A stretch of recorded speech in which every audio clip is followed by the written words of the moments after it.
पापी है, ऐसे मेरे सामने आकर के मेरी पूजा भी करे तो उसको कोई लाभ मिलने वाला नहीं है। इसीलिए कहते हैं भगवान कि मंदिर में जा रहे हो तो पड़ोसी को देख करके मत जाओ कि पड़ोसी रोज पूजा करे जाते तो हो जाऊं, ये भावना लेकर कभी मत जाना। आप अपने स्वयं के कल्याण के लिए आप एक लोटा जल भगवान भोले बाबा को चढ़ाइए, अर्पण करिए स्वयं के कल्याण के लिए। दूसरे को देखकर अपना कल्याण मत करो। से कार्य कर लेता है जिससे उसको जीवन में दुख को प्राप्त होता है। मोहि कपट छल छिद्र न भावा, मुझे कपट छल छिद्र बिल्कुल भी पसंद नहीं। मुझे तो पसंद है निर्मल मन।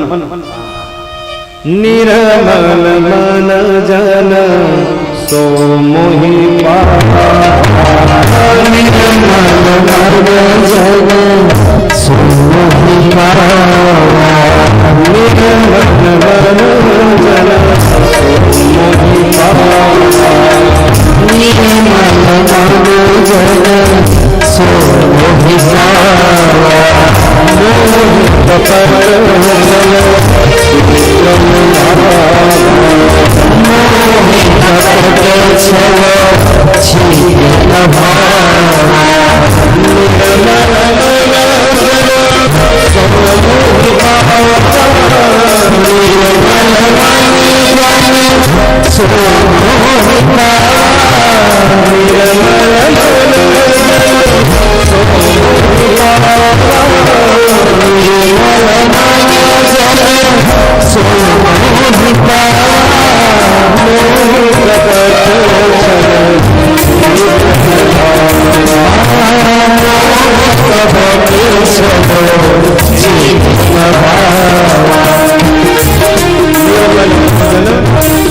पावा, मोहि कपट छिद्र न भाव। इस प्रकार भोले बाबा कह रहे हैं कभी भी कपट छल छिद्र लेकर के मेरे मंदिर में मत जाओ। निर्मल मन से जाकर के निर्मल जल भगवान को अर्पण करो। अरे बासी पुष्प भगवान पर नहीं चढ़ाया जाता है, हम बासी क्यों बने, सुगंधित पुष्प बने। निर्मल मन लेकर के भगवान के मंदिर को जाएं, भगवान के मंदिर में जाकर निर्मल मति से भगवान की पूजा करें। बोले अरे केतकी, तुमने असत्य भाषण किया, झूठ का सहारा लिया, इसलिए तू चली जा यहाँ से, भाग जा। भोले बाबा के चरणों में बार बार केतकी गिर गई। तब भोले बाबा अधिक समय तक क्रोधित नहीं रह सकते। उन्होंने कहा कि देवी ठीक है, मैं तो तुम्हें स्वीकार नहीं करूंगा, परंतु मेरे जो भक्त हैं वो तुम्हें अपने मस्तक पर लगा करके रखेंगे। अर्थात शैव संप्रदाय में दीक्षित जो अवघड़ दानी सब घूमते रहते हैं ना, वे अवघड़ दानी सब के सब अपने ललाट पर अपनी जटा में केतकी के पुष्प को लगा करके रखते हैं। भगवान भोले बाबा की आज्ञा है कि मेरे भक्त अपने शीश पर तुम्हें धारण करेंगे।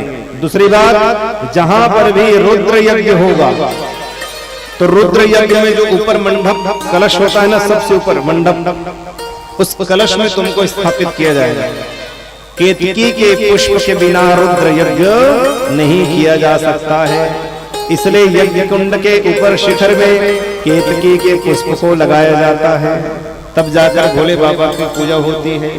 पर भोले बाबा को नहीं चढ़ाया जाएगा। भोले बाबा ने आशीर्वाद दिया कि तुझे रुद्र यज्ञ आदि होगा तो ऊपर तुमको स्थापित किया जाएगा। इस प्रकार बड़े प्रसन्न होकर के उस समय केतकी ने, भगवान भोले बाबा ने, केतकी ने, ब्रह्मा जी ने, विष्णु जी ने बड़े भाव से भोले बाबा को आसन दिया, बैठाया और बैठा करके बड़े भाव से उनकी पूजा करने लग जाते हैं।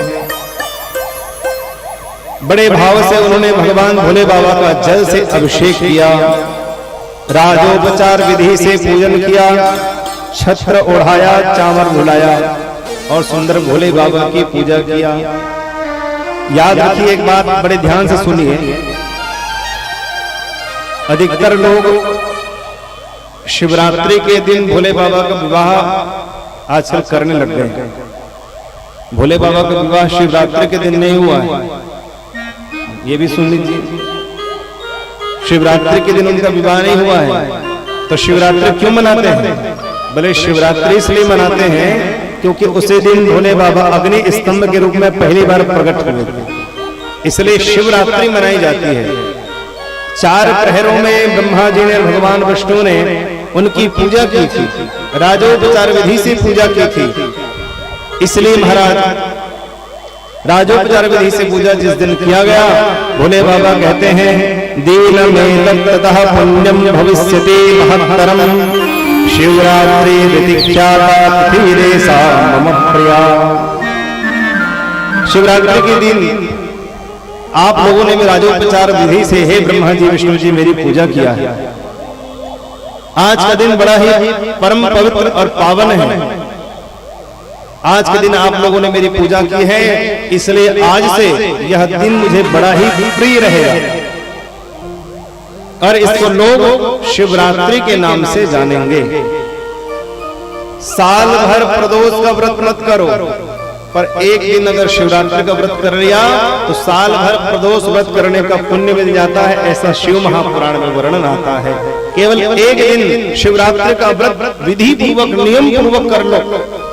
शिवरात्रि का पूजन निश्चित काल में करने के लिए कहा जाता है। ऐसे स्थान को चयन करना चाहिए कि आपकी अनुपस्थिति में भी आसपास के लोग उसकी पूजा कर सकें। तो ऐसे स्थान का चयन करके पूजन के लिए, मंदिर निर्माण के लिए स्थान चुनना चाहिए। और चल प्रतिष्ठा करनी हो तो इसके लिए छोटा सा शिवलिंग स्थापन करना चाहिए।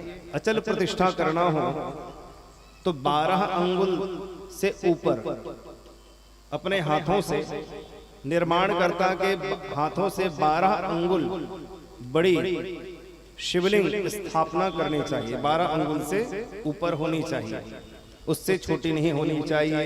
अगर आप मंदिर स्थापना करवा रहे हो, शिवलिंग स्थापना करवा रहे हो तो 12 अंगुल से छोटी वहां पर मूर्ति नहीं होनी चाहिए। इसका ध्यान आपको रखना है, नहीं तो फल की प्राप्ति आपको पूर्ण नहीं होगी, आधा ही फल की प्राप्ति होगी। इस प्रकार सुंदर से स्थान से जाकर के चयन करके उस जगह को भूमि पूजन करवा लेना चाहिए। भूमि पूजन करवा करके शुभ मुहूर्त में मंदिर निर्माण की प्रक्रिया प्रारंभ करनी चाहिए।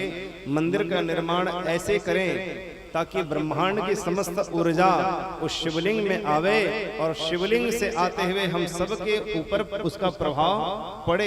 ऐसा मंदिर, ऐसा शिवलिंग स्थापना करना चाहिए, जैसे तैसे नहीं बैठाना चाहिए।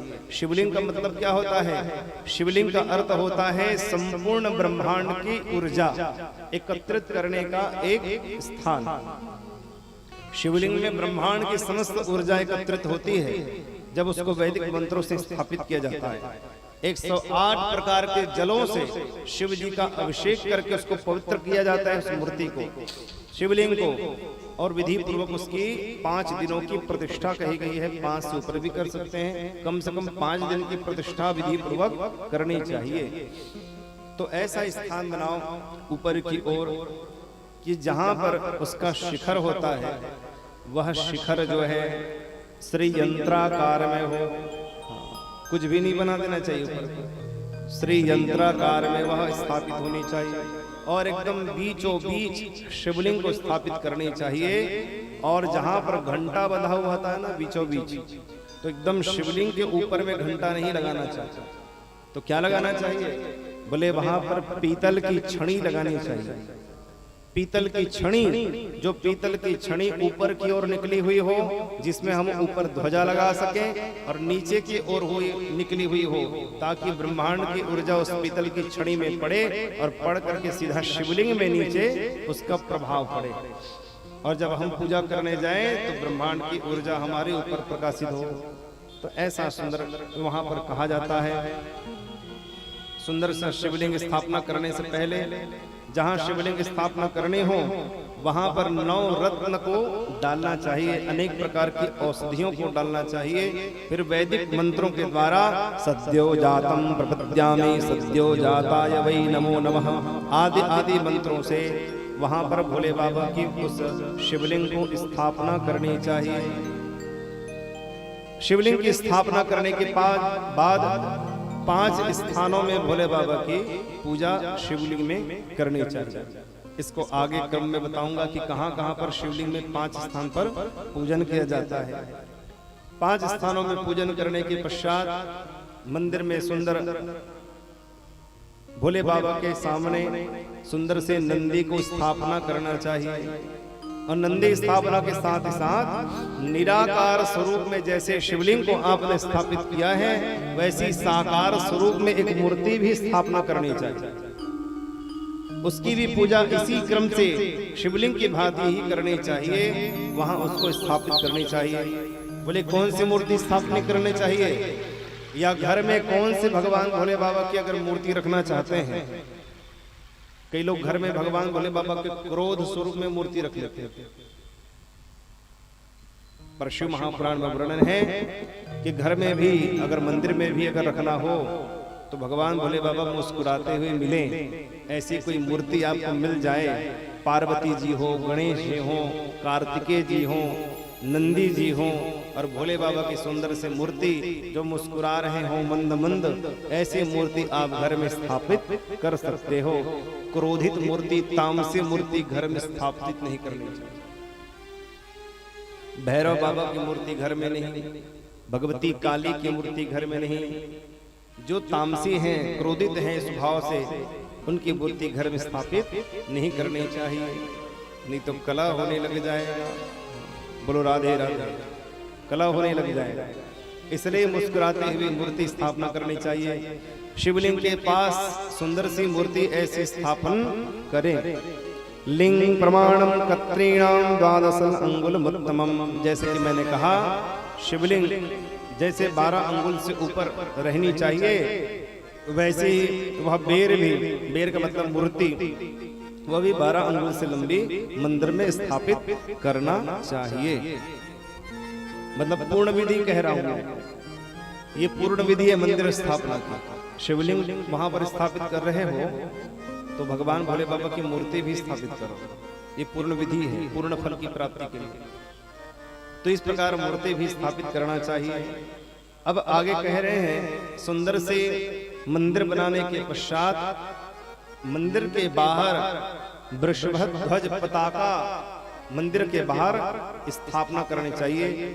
जैसे 15 अगस्त 26 जनवरी में जो चौरा जैसा बनाते हैं, वैसे सुंदर सा चौड़ी बना करके गोलाकार बीच में खंभा लगाना चाहिए। खंभा लगा करके वृषभध्वज अर्थात जिसमें बैल का चिन्ह हो, नंदी विराजमान हो, ऐसी सफेद श्वेत ध्वजा जो है शिव जी के मंदिर के बाहर बड़ा ध्वजा सुंदर सा पताका फहराना चाहिए।